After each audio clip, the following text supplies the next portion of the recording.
I train all of my patients to do weekly cleanings on their hearing aids to maintain their performance level in between their professional visits. And for some of my patients, I even recommend that they invest in a Jody vac so they can do some of their own microsuction at home. First and foremost, I recommend that you clean out the microphones of your hearing aids. I typically recommend that you start off by brushing them out. You want to brush out those microphone ports before you suction out all that broken up debris. So now that I have this one brushed out, I can turn it on and I can go in here and actually start suctioning out those little microphones. Once you have the microphones cleaned on your hearing aids, there's a couple other areas I do encourage that my patients suction out of their devices. One of them is the battery compartments on these hearing aids. You're just gonna go in there and suction out all the debris that has worked inside of that hearing aid. You can see here, you have the little white tip there, that's your wax trap or wax filter, but that little black hole that's right below it there, that is a vent of the hearing aid.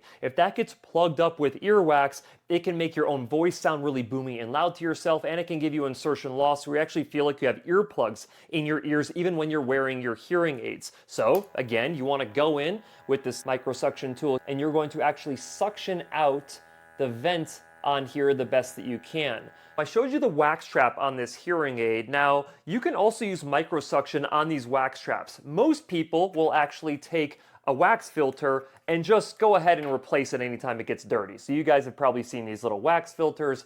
I can go in and pull out the old wax filter, replace it with the new one, but some people produce so much earwax that they would literally have to do this a couple times a day. So instead, you can take your microsuction device and just very gently go into that wax trap and pull any wax out of it and prevent that wax from covering the little screens that are in there so it can emit sound back into your ear canal.